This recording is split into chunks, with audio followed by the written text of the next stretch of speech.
సంక్రాంతి బరిలోకి ఆఖరిన వచ్చిన 'నాసామి రంగా' రివ్యూ గురించి ఈరోజు మనం తెలుసుకుందాం.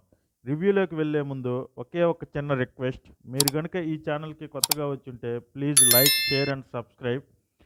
ఇంకా 'నాసామి రంగా' స్టోరీకొస్తే స్టోరీ ఇది ఆల్రెడీ మనకి రీమేక్ మూవీ అనేది తెలుసు. సో, తెలుగు నేటివిటీకి తగ్గట్లు మలచడంలో ఖచ్చితంగా డైరెక్టర్ విజయ్ విఫలమయ్యారనే చెప్పాలి. ఎందుకంటే ఇక్కడ స్టోరీని చాలా ల్యాగ్ అండ్ బోరింగ్‌గా తీశారు. మెయిన్‌లీ లవ్ స్టోరీ అయితే మనకి నిజంగా బోర్ కొట్టిస్తుంది. అలాగే సాంగ్స్ ఎందుకు వస్తాయో తెలీదు. చాలా అంటే డిసప్పాయింట్ చేస్తాయి.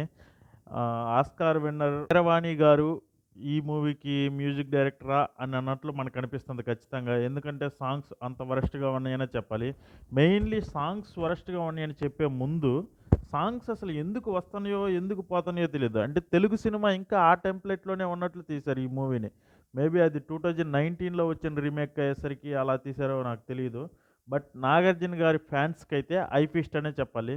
ఆయనైతే ప్రీ ఇంటర్వెల్‌లో ఒక సీన్ ఉంటుంది. అదైతే చాలా అంటే చాలా బావుండిద్ది. 'నాగార్జున' గారికి ఎలివేషన్ అయితే చాలా అంటే చాలా బాగా ఇచ్చారు. ఇంక 'నాగార్జున' గారి ఎలివేషన్స్, 'నాగార్జున' స్క్రీన్ ప్రెజెన్స్ అవి పక్కన పెడితే ఇంక మనం బాగా కనెక్ట్ అయ్యే క్యారెక్టర్ ఒకే ఒక్కడు. అదే మన అల్లరోడు. అల్లరి నరేష్ గారు తాను ఏ పాత్ర ఇచ్చినా న్యాయం చేయగలడు అని అగైన్ మళ్ళా ప్రూవ్ చేసుకున్నాడు. తన క్యారెక్టర్ అయితే చాలా అంటే చాలా బావుండిద్ది.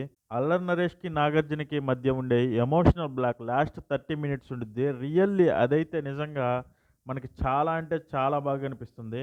నిన్న 'సైంధవ్' విషయం చెప్పుకున్నట్లు అందులో 20 మినిట్స్ అయితే ఇందులో 30 మినిట్స్ ఎమోషనల్ బ్లాక్ అయితే చాలా అంటే చాలా బాగుంటుంది. 'రాజ్ తరుణ్' క్యారెక్టర్ అంతేమి లేదు. ఆ లవ్ స్టోరీ కూడా పెద్దగా ఏమీ పండలేదు.